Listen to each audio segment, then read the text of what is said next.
Hello. Oh, this is a nightmarish day. This is one of those times. I've not the first time I recorded this one because I'm trying to squeeze it into 5 minutes and I can't, so I've got to go.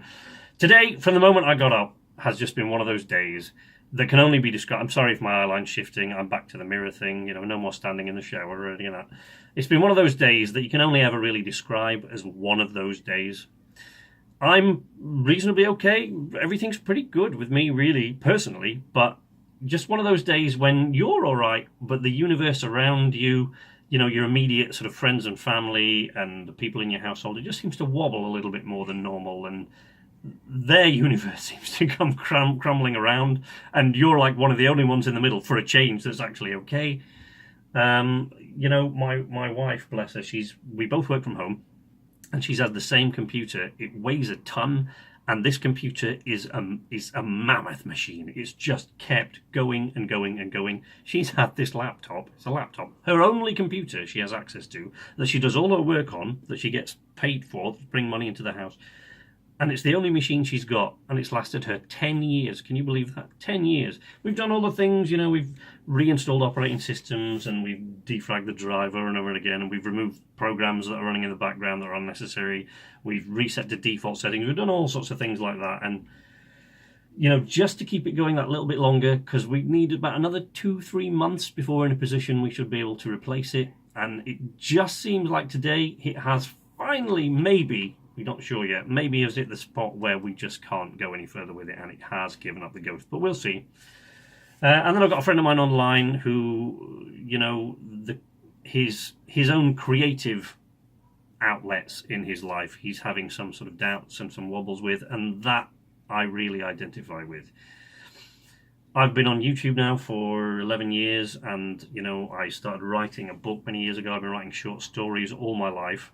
And trying to get them published. I've never even had so much as a letter to the editor published. I had a few bites on the novel by agencies and publishing houses, but it never quite got to, they requested more stuff from me. It never quite got to a full publishing deal or anything like that. But we keep going.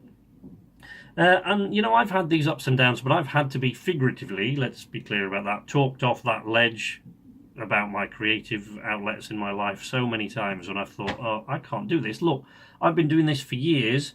I've worked on this one project for so long, and then this person who says he threw this together yesterday has gone up here, and all of a sudden, it's just, it never ends. It's like being back at school. Life is just one long popularity contest these days. You're in the creative, any sort of creative industry, but, it just happens.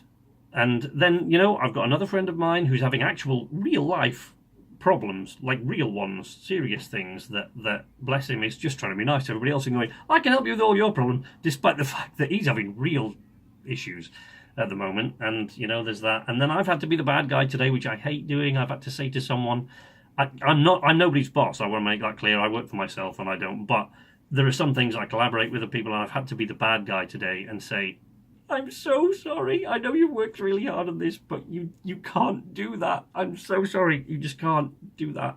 And I really, really didn't want to say that to them because I hate it, because they work so hard on this and it's great.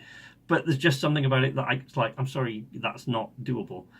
And I hate that. I hate being the bad guy. So, I've had these ups and downs. And, recently, you all know if you've been watching this, that in the last month, all of a sudden, out of nowhere, after years and years and years of trying to get some sort of progress in my various creative outlets, that suddenly, out of nowhere, something that I did just took off and just went crazy. So, I had my first taste of actually starting to get somewhere with it.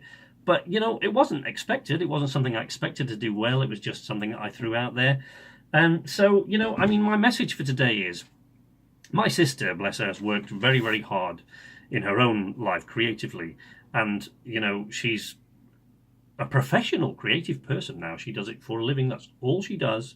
But she started off in a very, very different field. She spent years in university getting there, and then chucked it all in to pursue her passions and her loves, and she's become quite successful at it. If you watch regularly scheduled British TV programming, watch commercials, you probably know her face. And we have our sibling differences, but she has a phrase that I want to leave you with today that I love, and it is, hold your nerve. You just never know what the tide will bring.